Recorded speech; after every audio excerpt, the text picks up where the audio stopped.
back to unleashing. It's been so long since I made a video last. I just forgot how to turn on my camera. There's a bunch of different things I want to talk about, but it's been a while. I've been out working for over a month. I haven't had any time off, and I almost tried to make a video just from my phone, but I didn't have time to do that either. But before I go any further in this video, there's something that I have wanted to talk about. Those couple dreams that I had, that I shared, I believed, on the last video. The one was those three soldiers like Mickey Mouse, or like the three caballeros that went into the UFO. And the other was that vision that I saw that morning right after Christmas, with the stars and then it flipping through the sky. There's been kind of like a little bit of a revelation on both. One was, as soon as I put out the three caballeros one and I was talking about it, somebody told me that, I think it was that day or the day before, or right around when I had that dream, that Disney's like 100-year copyright contract or whatever for Mickey Mouse had ended. And I'm like, wow, that's crazy. What are the chances of that? And I had no idea about any of that stuff, right? So I thought that was really interesting, especially if that representation of that contract ending and then the whole UFO thing is any significant reference to all the keep your mouth shut documents that have been put on people for so long. Means that that era is over and all this stuff's going to start coming out, and it might mean something like that. It's pretty interesting. We'll see if more of it unfolds. Kind of crazy. But after having the vision that morning or whatever of the silhouette of the prophet, it was just kind of in his shadow, and he's kind of up on a hill, and he just put his hands up, and I saw the star constellations, and I remember saying, I was like, oh wow, that's so real. And I'm awake looking at this on the back of my eyelids. I'm like, man, those star constellations look so real. And then it flipped for about 1 or 2 seconds. I couldn't count them. They were moving too fast, and it was like windows from a computer just clicking off. But each one of them, in my mind, I could tell, even though it was flashing faster, I could count, I could tell that each one was the night sky, and it was moving through real stars in the night. And then that night, I went over to a friend's house. I'm in the hot tub, and I look up when I'm sitting there while the other people are talking, and I realized that's the same star constellation I saw in that vision this morning, and I realized that it was a countdown, right? And I'd give it 100 to 400 days, something significant's going to happen, and that's what I saw. Well, to bring that further along, about a month ago, when I was just about to make another video before I got postponed all the way till now, I was praying to God like I usually do. Hey, if there's anything else you want me to talk about, just show me or give me a heads up or something like that, which I've done so many times throughout all my videos, hundreds of them, and literally, like, he'll just give me something right on the spot.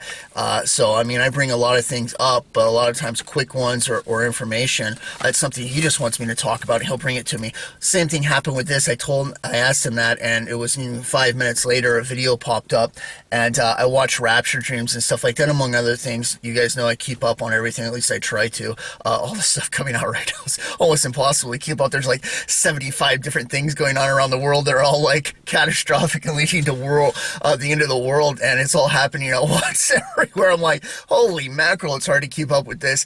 But most of the time I do. Well, anyways, I was watching some rapture dreams, and this was on Crystal Love for Jesus channel. There's a couple of them that I watch that have rapture dreams on there. Hers is one of them. The other one's like Cloud9 Blessings, right? Anyways, I'm watching it, and this girl had just gotten saved. This was back the first of this month, but she gotten saved back this last October. Glory to God. And she prayed about some dreams, and God gave her some. And so I'm listening to the one, and she is in I believe like a glass house, or it was like a wedding or something like that. And she said that there was the whole dream had like a purple tone to it. And as soon as I'm hearing this, like, I'm instantly knowing what it means.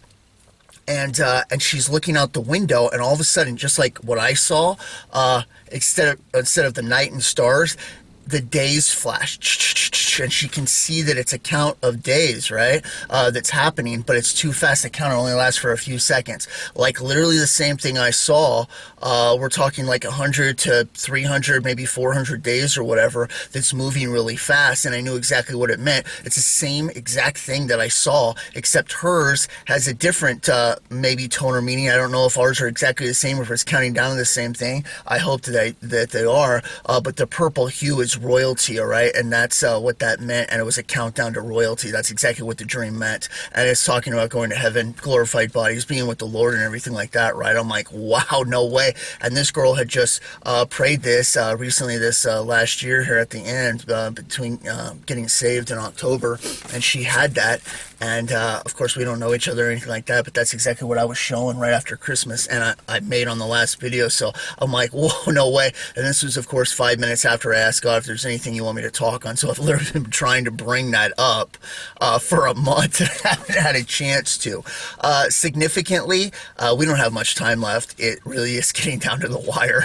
Of course, I've been saying it for years, literally, and it's gone on way past quintuple overtime, past anything I've ever seen it.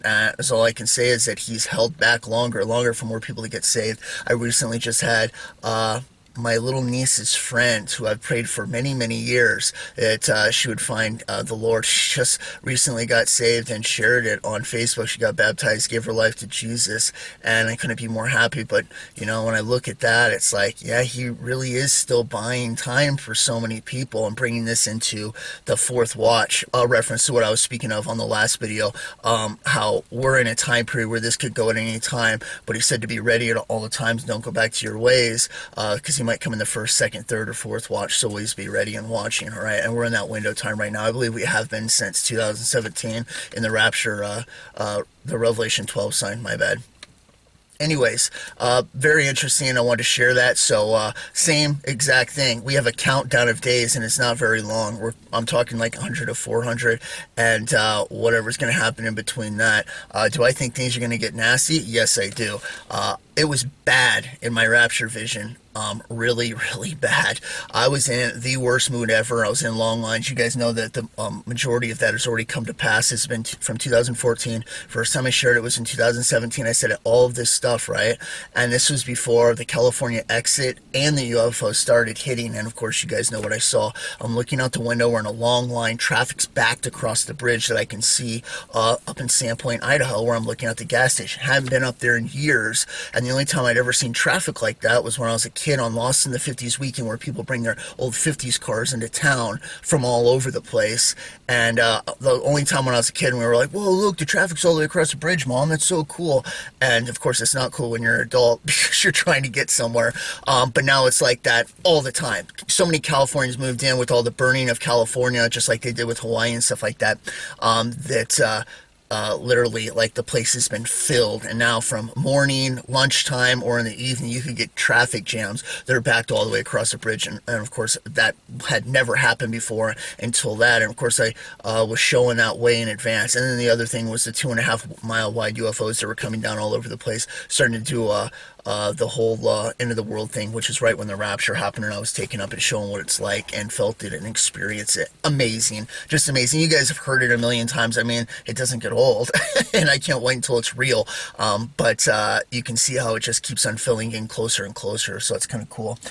You know what? To go along with that, and I'm glad I just thought of it, my buddy Dustin Andrews, he just sent me a video, and I was watching it, like a snippet of it the other day. It's about 20 minutes long. Well, he sent me the full thing, and it was a preacher sheriff who got to see Satan's table basically in hell, and the different angels that he was, which were over these different areas of the world, and what they do and what they go out and all the demons that they might require to use for an area, these principalities, right? And telling where to go and stuff like that. In America, there was tons, and then there was other countries where just one would be enough because Satan had him where he wanted him and stuff like that. But he has this major blowout in his back, and artery explodes, and he bleeds out or whatever, and he gets taken to heaven, and he's like a preacher, and he's a Baptist, right? And he gets taken up to heaven after he's shown all this stuff, and God tells him all your stuff is filthy works.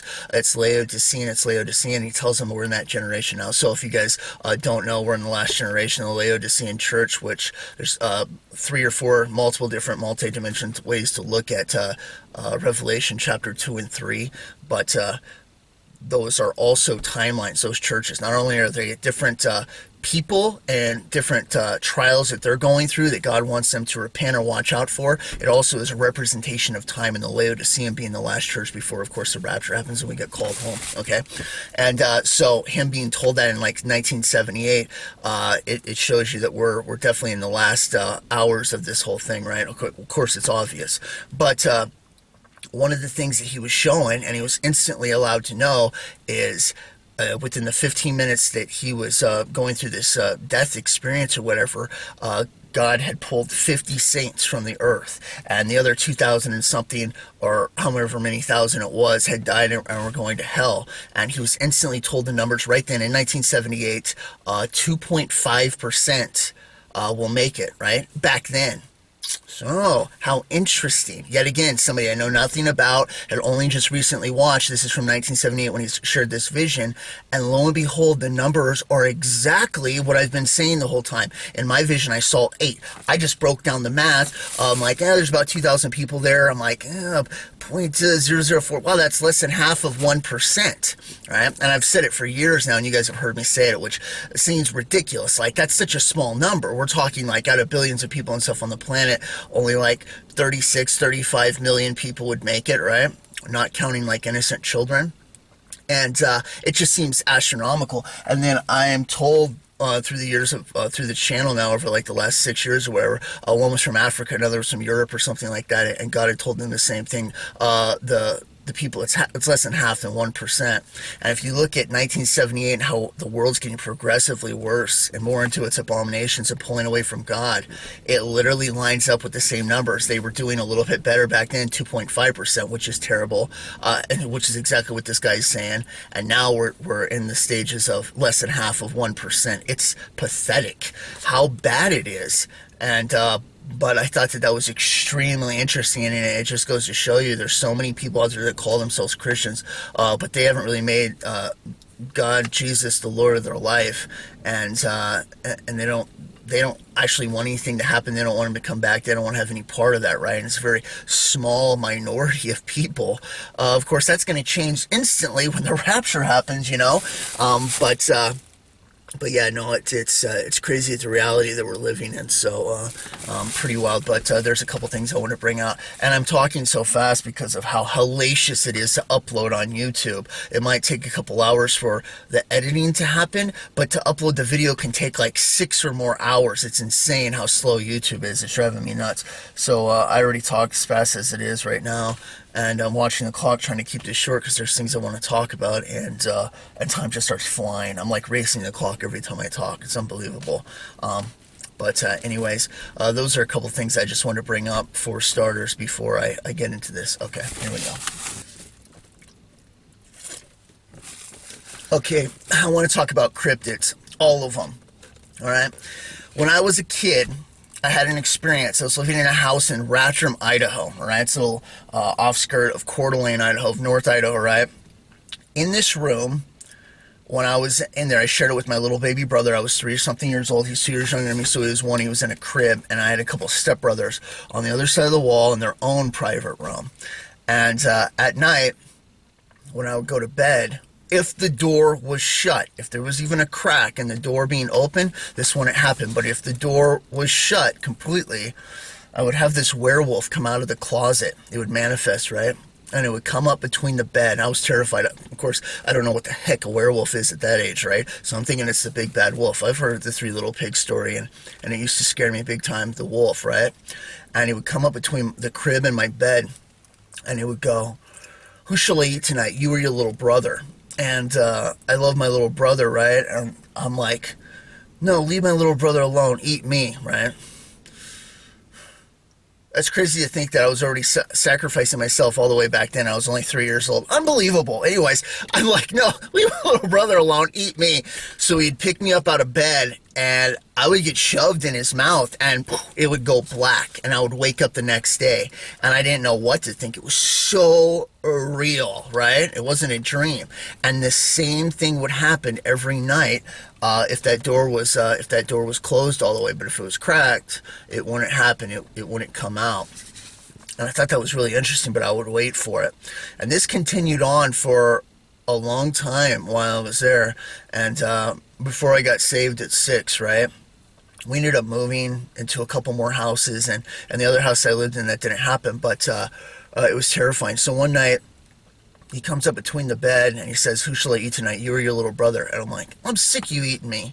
I'm like, "Eat my little brother." And I pulled my covers up by my eyes, right? And he reaches in the crib and grabs my little brother out of the crib. My brother's like crying or whatever, stuffs him in his mouth and starts to eat him, and goes back to the closet and steps into like some sort of portal or whatever, and poof, he's gone. And I'm like, yeah. Throw the covers up on my head, wake up the next day, and everything's okay, right? I can't tell exactly what's happening, what's going on. But this is like a real experience that I'm experiencing, right? So years go on. I share this with my family and stuff like that. And my little brother, I don't know what he has memory-wise of this, but he says that he has some recollection of this. Anyways, years go by, and I've shared it, thought about it and stuff like that, but didn't know if there was any reality to it or whatever. Just couldn't quite put my finger on it. And then it was in around 2011 or 12. I'm reading Exo Vaticana by Tom Horn and Chris Putnam, and I'm flipping through the pages before I read the whole book, right? And lo and behold, some Bigfoot stuff, and we're like, oh, interesting. And then boom, werewolves. And I'm like, oh, you've got to be kidding me. Which they were bringing up references from medieval times and historical archives of damsels, women in castles and things like that, having historical records that have been written down of werewolves coming into their chambers at night and harassing them or doing whatever else. And I'm like, you've got to be kidding me. This is real? I'm like, holy crap, I'm not the only one that's seen this, right? This stuff is real. And from that point on, I've been watching like the whole cryptid thing, because I'm like, this isn't fake. I really did see that. I knew it was real the whole time, right? And I just didn't know the aspect of it or anything like that. So right now I'm going to break this down even more. I never stopped getting shown things. You guys know that I was given the gift of knowledge when I was 21, and I asked God about the age of the earth and everything else. And of course, I've shared everything now along the way that He's showing me and brought up, but it never stops. When God opens up something, it's like I've said before, it's a wellspring. It never stops springing forth. So I'm always in the right place. I'm always hearing new stories. It's always bringing forth more information, and it never stops. Well, since I've been out trucking for this last year, right, I have had a chance to find different channels that people are starting to come forward with these stories. They've been gag ordered, right? We're talking cops, park rangers, Army vets, generals, everything you can possibly think of are starting to come forward now in communities where people have just kept it to themselves because they couldn't share it with anybody, or people have thought that they're nuts, and now are able to bring their stuff forward. And I have got to listen to thousands of cases now from all over the place, from all over the world. And the stories are off the charts, and the problem is so much bigger than anybody can possibly imagine. When people that you hear about rapture dreams and stuff like that start having these visions of the tribulation and monsters and stuff are coming out and they're running around, we're not just talking about giants but other demonic figures and stuff like that. This is going to play a part in it. And right now the forests and national parks and stuff like that, they're getting filled with these things. I mean, absolutely filled to the brim. More and more stuff's going on. More 411 cases, which is where it's coming from, of people going missing and stuff like that are happening, right? But I'm talking like literal filling it to the brim. And what is the point? Why do I even want to bring this up? It's like, well, why not just keep this to myself? The point is that when people start to go into the forest to escape the governments and the regime and the New World Order and all this stuff that we know is actually going to come, and it's going to be horrific and terrifying, and we know that people are tracked, right? And among all the other things, including the drone dreams people have had where you have to watch out for those, to throw things even worse into it, we have literal monsters, aka different forms of cryptids, are out there that are going to be unleashed on a hellacious level never seen before. And right now they're keeping it toned back. It's going to be unleashed, uncut on the civilians out there, and it's not going to be safe to go there. People will be scrambling to get back to the major cities and the populated areas so they feel some sort of comfort or release or relief, right? And It's absolutely crazy, just absolutely crazy. But anyways, so I want to talk about some of these things and a little bit of the hierarchy on this. So we'll start off with the rake. All right. The rake, aka the crawler, aka the pale crawler. All right, I don't know how old these things are, but when they started coming out, but the stories about these are as many as Bigfoots now and werewolves, and they're all over the place. And just like what I experienced when I was a kid, there is a reality to them, where a physical reality where you're out and you see them, and there's also a spiritual aspect to them where, in some rare cases, they show up in people's rooms. They're manifesting in there. They're portaling in, right? And the backstory with those exactly, I'm not sure if there's something different, but from what I have seen and heard, they seem to be the hierarchy of the cryptids. They're like they're the highest one. They don't always mess with people, but I have heard of like just one of them taking out families of werewolves, right? So I'm putting that one at the top. Okay, second in the hierarchy, from what I've heard, I'm going to go with werewolves, all right? And these are plenteous. Those, they're freaking everywhere, and there's multiple different kinds in this. In this aspect, you have your spiritual aspect, the ones that are more demonic, Nephilim-filled, all right?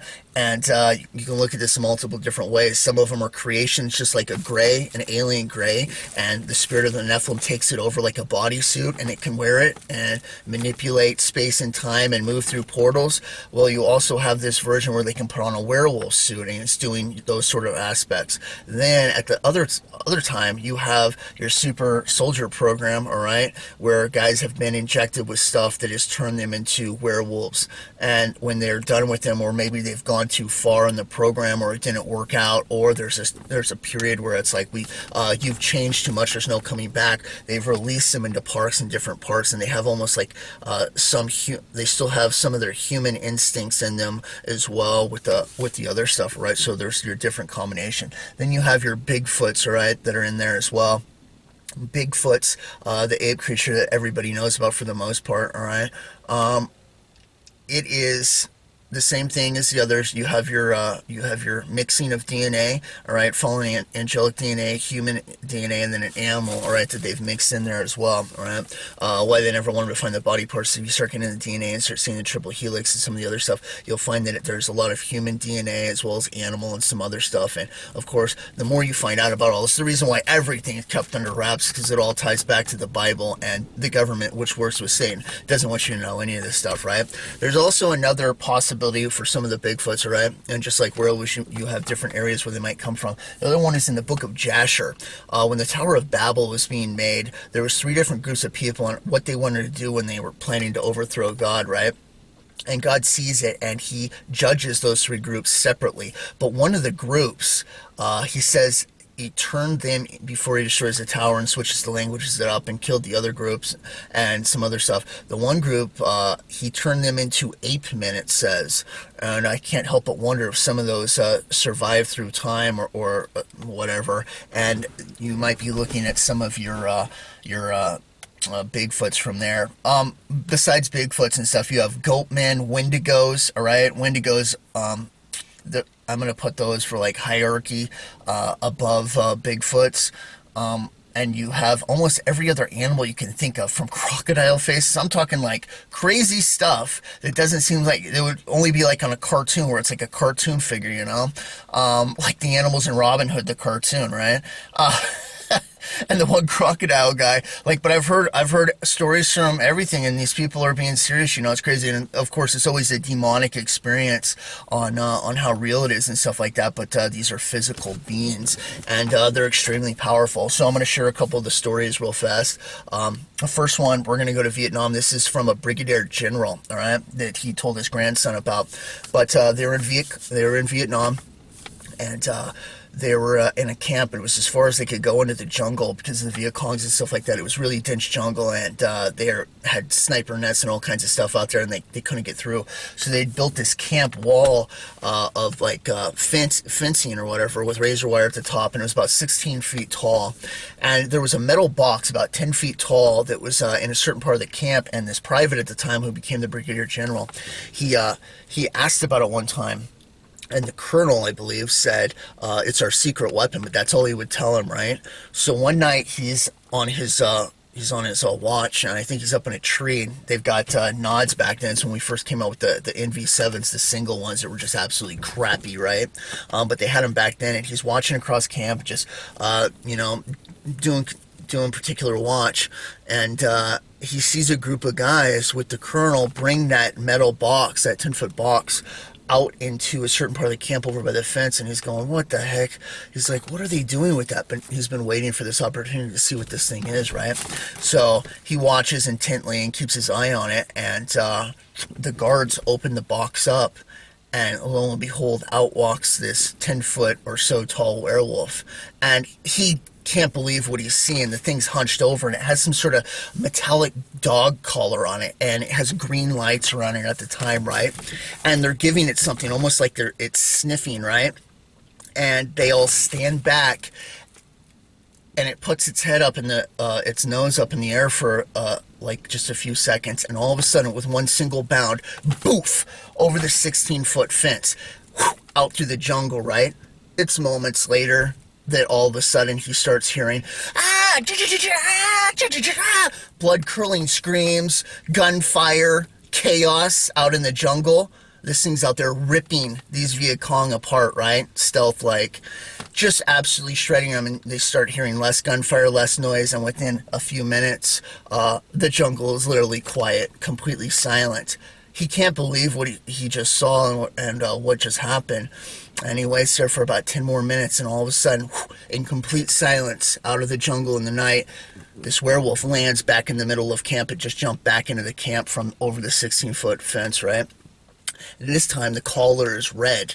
They had put some sort of tracker on our beacon that had trained it to do this and when to come back, and then it slowly stepped back into the box, and they hid the box away, right? Okay, there's just one story. These things go back medieval times. I found them back in the trenches of World War I with the Nazis. You also have your skinwalker variations where these people have murdered and killed to allow a demon to take them over, and it gives them the ability to change into animals. Some of them are werewolves and stuff like that, but this stuff is not this. You guys see the title when my videos start playing. There's nothing that I won't talk about. If it's real, if it's legit, I'm going to talk about it. This stuff's real and legit, I'm telling you right now, and it's way worse than people think. I had no idea how big it was, but I'm talking thousands of people, cop stories, soldier stories, park ranger stories, where they're starting to come out with their stories from what's going on in the parks, and they've been told, you got to keep your mouth shut, right? Another one. Cop. Oh, there's so many. They're back east, but they're out here in the west. There is not a state in the U.S., including Canada, that I have not heard werewolf stories from Maine all the way to Alaska, right? They're literally everywhere. Maybe I haven't heard one in Hawaii, but they're literally everywhere else in the U.S., okay? So this cop's out, and he runs into a werewolf. It's on the road at night. He can't believe it. It's standing in the road, and he gets out, and he's pointing his gun at it, and the thing starts to charge at him, and he puts 2 rounds to its chest, and shoots off the side of its head, and starts breathing heavy, and darts into the woods. He calls her back up and everything like that, and they send out some guys and everything, and he's about to be off his shift that night.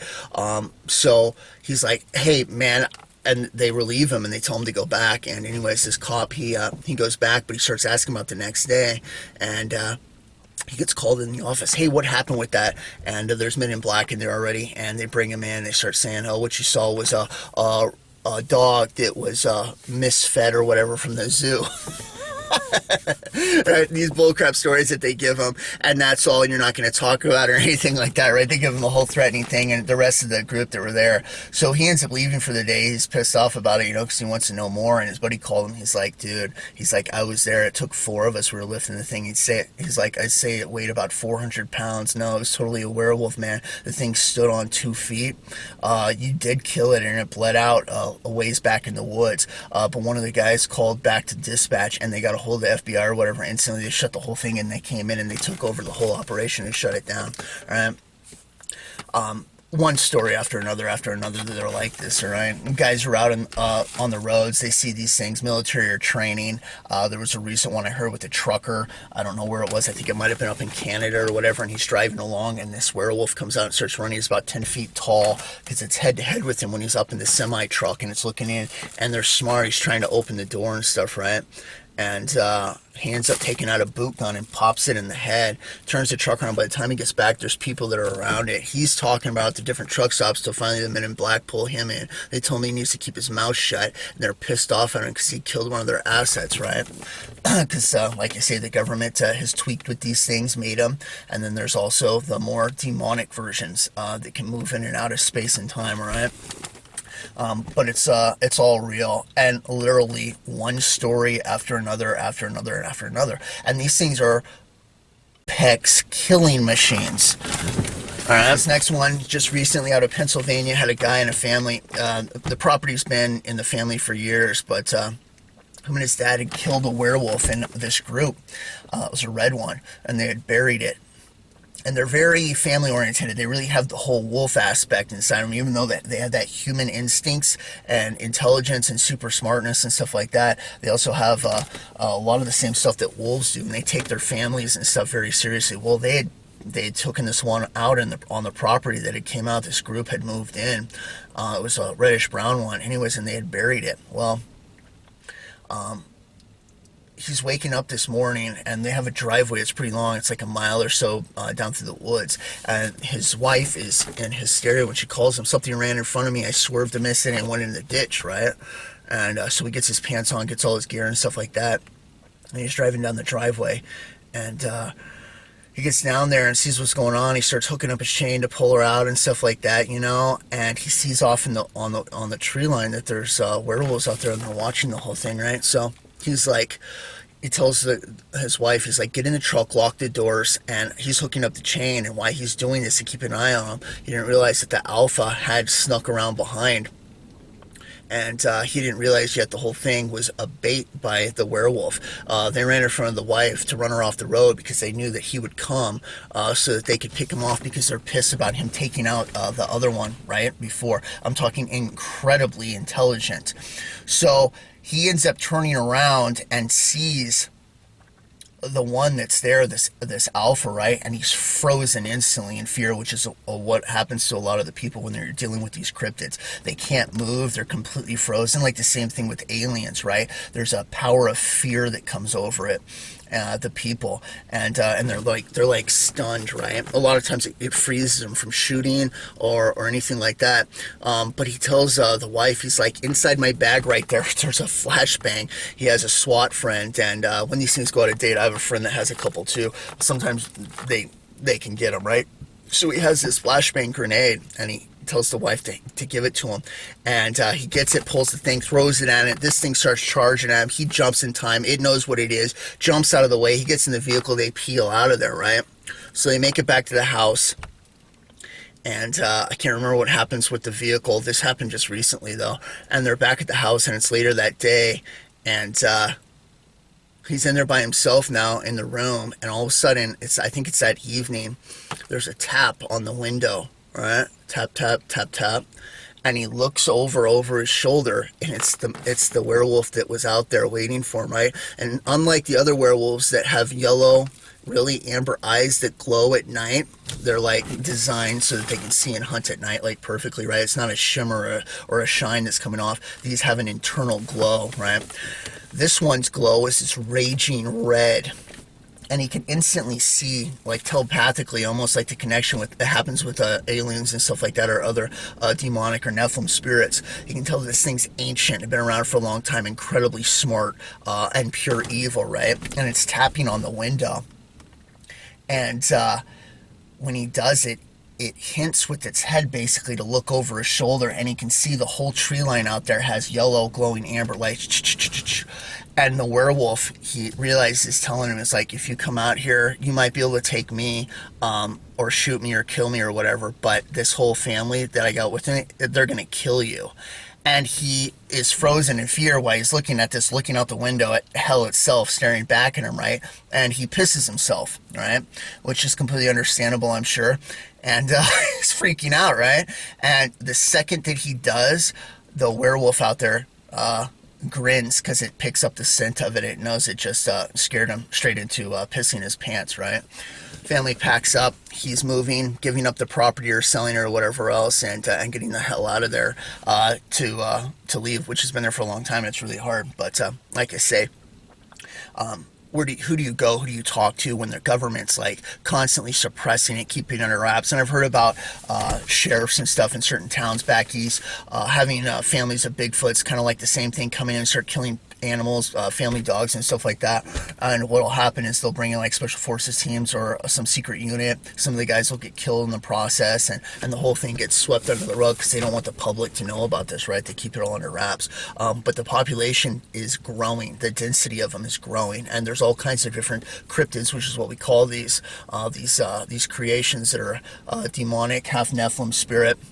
All right, have DNA from those sort of things, including mixed with an animal or a human, all right, which is the same sort of thing you get with your different alien races. For people that know that the government has like 50, 100 different alien races out there, it's the same thing. They've mixed the genetics with certain animals and stuff like that to get what you think is a different alien race when all of it's a charade the whole time, all right? Anyways, it's the same thing with the cryptids, all right? But they're everywhere. They're out there. It's crazy. And there's always a significant thing, though, that happens with all of them. There's a smell of death. There's a smell of sulfur, all right? They're very hellish. And it's like the worst garbage that reeks over and over again. In every single story, somebody will bring up how bad it smelled or how bad it started to smell that evening before the encounter happens, right? Before things start to get weird, before the dimensions start to change and stuff like that. And it's very, very crazy. But it reminds me almost of what I've experienced in my life, except without not werewolves or cryptids. Different things. When I was a kid, I was in Target in Coeur d'Alene. We were Christmas shopping or whatever else. I'd fallen off the barn on my head a month or so prior, and I had a terrible concussion. It was absolutely brutal. And there was these kids that were in there, and my little brother was trying to play with this RC car that they had in a little display, and he's trying to push the buttons, and he was doing it, and these two kids kicked him off, and my little brother told me or whatever, and I ended up seeing those kids. I was like, hey, I'm like, my little brother was on that. You guys can't just kick him off. That's really rude, right? And all of a sudden, like, I'm all jacked up and I'm still a kid, right? Like, they started bullying me and pushing me around. I can't remember if I got pushed out or whatever, but I had no balance at the time because this concussion was so bad. And, they were being little demonic bullies. But one thing I didn't realize at the time was that part of the store was instantly vacant, right? And as time's gone on, as I've gotten older and these experiences happen now, I'll always know when it's happening. 2 years ago, I'm on the beach up in Sandpoint, right? The place is packed. Every parking lot spot's taken up, and Sandpoint gets filled with tourists, stuff like that, are coming there to swim at the beach and stuff, right? And so there's like hundreds of people all over the place, thousands, right? And they're on the beach, and they're in the park that's right there on it, and all this other stuff. And I'm sitting at this tree, and I'm reading a book, and somebody comes up behind me. It's a group of kids. They're from Spokane, and they pop off under their breath, and they're trying to start a fight with me. And I'm thinking, no way, I just heard what I heard, right? Is this real? And I kind of glance over my shoulder, and sure enough, it is some dirtbag kids, right? And I'm like, I can't believe it, and I'm looking at it, I'm like, oh, 5. I'm like, I can take them all, of course, right? The problem is taking all 5 before one runs off. Oh my gosh, it's a monster. He's attacking us for no reason. Help, help. Somebody call the cops. All of a sudden, 15 cops. Hey, let's take our lunch break at the city. Oh my gosh, what's going on? Oh, we caught this guy at the right time. I was getting set up, right? Which is the same thing that was happening in Target when I was a kid, and that happens at different pinpoints in my life, right? But before that happened, I go, wait a minute. And I look, the freaking beach park, completely vacant. We're talking thousands of people are parked in the parking lot right there that they should all be there. Not one person is there to witness it.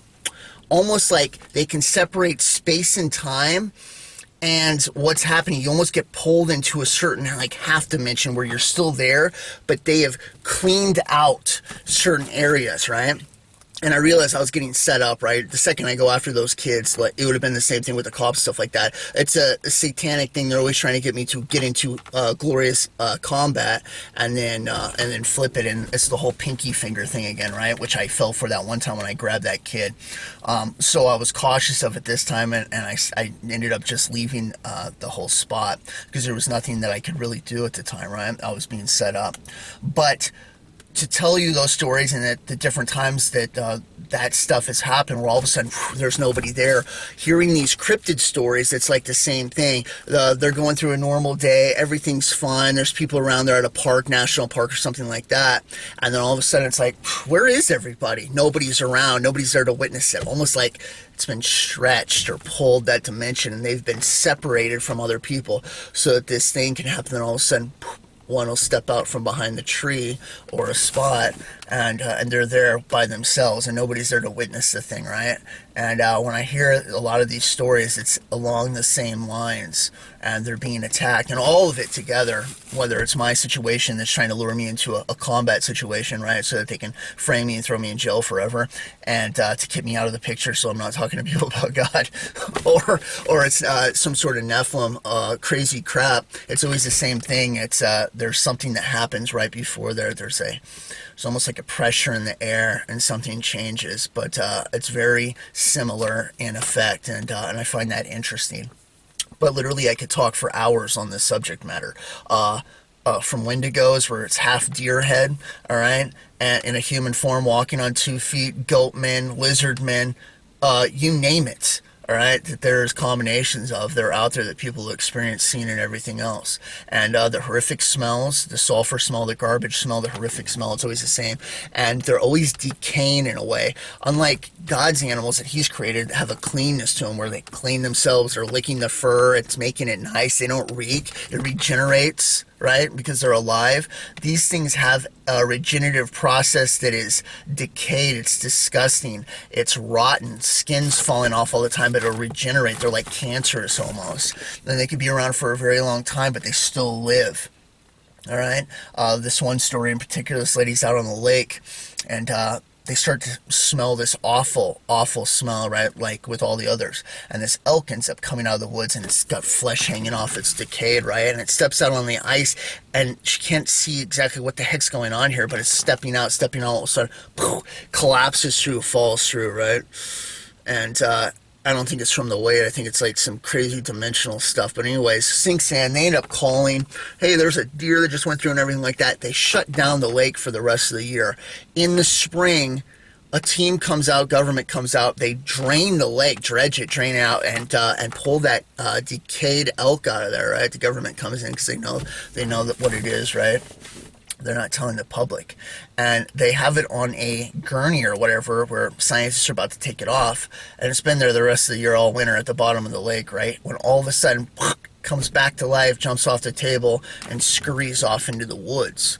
They have an immortal aspect to them where that even though they're decaying and dying, they're coming back to life. And it makes me think about what the ETs, aliens, have said to the government on different things, that they're not aliens. The ones that have said some of the more that they're spirits from other dimension, and they can use different things on this planet to inhabit and construct basically as living flesh suits, and it's kind of like the same thing. So anyways, but I wanted to bring this up. I find it very, very interesting, and I find the numbers just going off the charts. It's going to be hellacious during the tribulation. People have no idea how bad it really is. And the whole monster aspect is a total reality. Not only are you going to have Nephilim running around from Isaiah 13:3, God's going to bring giants to fulfill his wrath from the Septuagint, all right, translation. But we're also talking about werewolves and other crazy cryptids that are out there, and these things are perfect killing machines. It's going to be hell on earth. People have no idea how bad it is, but it's all real. Anyways, I wanted to mention some of this. I've been trying to talk about it for a little bit, but I said that I would, and I'm sure I could bring out more of it. There's just so many stories, it's unbelievable. But anyways, that's all I'm going to talk about for today. Hopefully this will keep you guys going for a little bit, and God bless. I'll catch you in the summer in the Legion. All right, thanks, bye.